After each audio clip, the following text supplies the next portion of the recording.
तो बिलाखिर पीएसएल के उस सवाल का जवाब सबको मिल गया कि पीएसएल जब शुरू हुआ ही नहीं था तो पाकिस्तान में एक कोहराम मच गया था कि पीएसएल का बाइकआउट करें क्योंकि केएफसी जो है इसे स्पॉन्सर कर रहा है किसी एक मतलब उनके जो स्पॉन्सरशिप्स हैं उनमें से केएफसी का भी नाम है। केएफसी क्योंकि इसराइल जो कि इस वक़्त गज़ा में फ़लस्तीनियों के साथ उसकी कोई लड़ाई हो रही है तो कत्लेआम किया जा रहा है लोगों का। तो इस बात को लेकर केएफसी का भी बाइकआउट मुहिम कई अरसों से चल रहा है और इस मर्तबा पीएसएल के भी बाइकआउट का मतलब कोई ट्रेंड चल गया पाकिस्तान के अंदर कि पीएसएल का बाइकआउट करो। अब सबसे पहले आते हैं कि पीएसएल पाकिस्तान सुपर लीग जो कि क्रिकेट लीग है और इसका जो रेवेन्यू है वो पीसीबी को जाता है और उसमें से कुछ पाकिस्तान को भी फ़ायदा होता है और कुछ क्रिकेट प्लेयर्स को भी फ़ायदा होता है। इसके अलावा जो केएफसी है, केएफसी क्योंकि एक ऐसी ब्रांच है जिसमें अमेरिका से लेकर दुनिया के हर मुल्क में यानी हर तरक्की याफ्ता मुल्क में आप देख लेंगे तो आपको केएफसी वहाँ पे मिलेगा। तो पाकिस्तान में भी इसके सैकड़ों हज़ारों ब्रांचेस हैं लाहौर में, कराची, कोयटा, पेशावर, इस्लामाबाद, फैसलाबाद, मुल्तान हर जगह इसके ब्रांचेस हैं।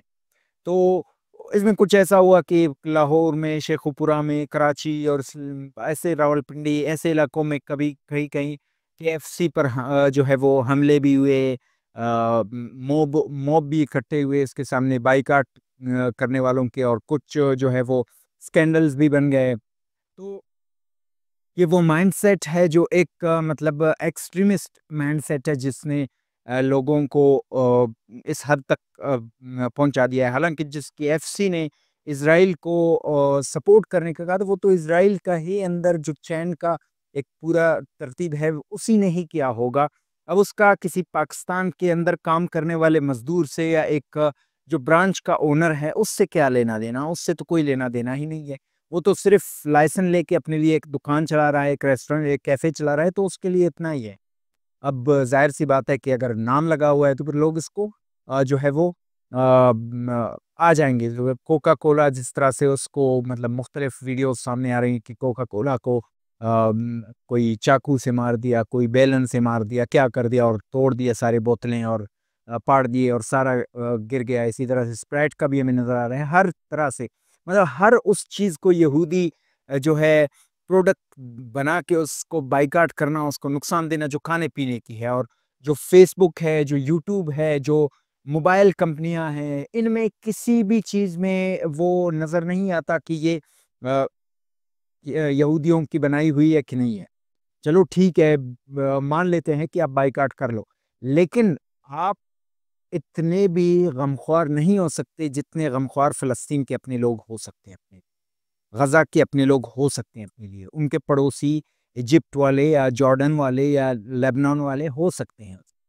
अभी अगर आज ही की बात करें हम या तो क्वेटा और पेशावर का जो मैच था अ, और उसमें हमने देखा कि जो डॉक्टर ज़ुहैर फ़लस्तीन का एम्बेसडर है पाकिस्तान के अंदर, वो अ, यहाँ पे मेहमान ख़ुसूसी के तौर पर आया था पीएसएल के मैच में और वहाँ पे ऐलान क्या हुआ? ऐलान ये हुआ कि कोई भी अगर 4 यानी चौका मारा जाता है किसी प्लेयर की तरफ से तो 10,000 ऑटोमेटिकली उस रिलीफ फंड या डोनेशन में चला जाएगा जो फ़लस्तीनियों के लिए जाना है और इसी तरह से अगर छक्का मारा जाता है तो 20,000।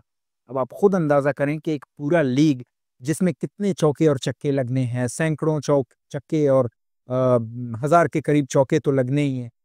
अब इतने सारे पैसे अगर फ़लस्तीन वालों के लिए जा रहे हैं, तो फिर पीएसएल आपकी निस्बत ज़्यादा फ़ायदेमंद है फ़लस्तीन वालों के लिए, तो आप क्यों बायकॉट का मुहिम चला रहे हैं? मतलब ये कि जो है बेगाना शादी में अब्दुल्ला दीवाना बने हुए हैं सारे पाकिस्तानी कि न फ़लस्तीन के लिए कुछ करना है, ₹10 भी डोनेट नहीं करने हैं, मुख्तलिफ डोनेशन फंड्स इकट्ठा कर रहे हैं, इस्लामिक रिलीफ हो या जो भी हो, जो मतलब फंड्स इकट्ठे कर रहे हैं, उनमें आज तक किसी ने ₹10 भी नहीं दिए कि भाई ये मेरी तरफ से गज़ा वालों को जाना चाहिए, उन्होंने नहीं दिया। लेकिन जहाँ पे बात पीएसएल की आ जाती है, जहाँ पे बात कोका कोला की आ जाती है, जिसमें हज़ारों और पाकिस्तान के अपने मज़दूर जो अपने घर को चलाते हैं, वो जाकर काम करते हैं, उसका बायकॉट करो, उसके जो है दावा बोल दो उसके कंपनी के ऊपर और बोतलों को तोड़ दो और उसको बदनाम करो ताकि लोग उसको खरीद ना लें और उसकी इन्वेस्टमेंट पाकिस्तान से निकल जाए। केएफसी के खिलाफ भी आप यही करें और हर वो चीज़ जिसका कोई लिंक ही नहीं बनता है गज़ा और फ़लस्तीन से, आप उसका बायकॉट करोगे। अब आप बायकॉट करोगे, चलो अगर नेमुल बदल में यानी उसके रिप्लेसमेंट में आपके पास वो चीज़ है, जो आप दे सकते हैं पाकिस्तानियों को, तो ठीक है। अब आपके यहाँ तो हमने देखा हुआ है कि दूध के अंदर भी पानी मिलाया हुआ होता है। इसी तरह से हम देखते हैं कि केमिकल मिलाया हुआ हर चीज़ हमारे यहाँ कोई ख़ालिस नहीं मिलता। इवन कि जो ब्रॉयलर मुर्गियाँ होती है, उनके गोश्त के अंदर तक भी पता नहीं क्या-क्या मिक्स कर रहे होते हैं और लोगों को खिला रहे होते हैं और ऊपर से ये जो है वो इस्लामी भाई बने हुए होते हैं। मुसलमान तो सबसे ज़्यादा सऊदी अरब में रहते हैं, सबसे ज़्यादा जो है वो ईमानदार वही है कि वो कुरान और हदीस को डायरेक्ट समझ सकते हैं। लेकिन उन्होंने तो अब तक इस चीज़ के जो है वो इस पर इतना रिएक्शन नहीं दिया जितना आपने दिया है। आपका ये रिएक्शन सिर्फ़ से सिर्फ़ अगर नुकसान करता है तो पाकिस्तान का करता है, पाकिस्तान के अपने ब्रांड्स का करता है, पीएसएल का करता है, उन प्लेयर्स का करता है जो कि पीएसएल की वजह से उनका घर चलता है। उन मज़दूरों का करता है जो फैक्ट्रियों में काम करते हैं, मल्टीनेशनल कंपनियों में।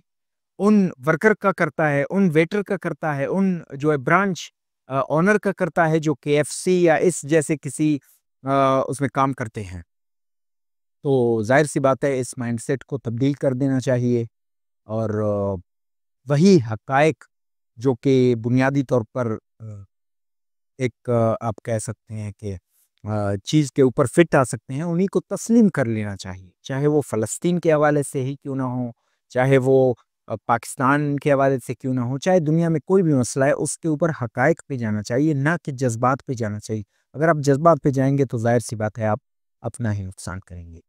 इसके अलावा कुछ भी नहीं।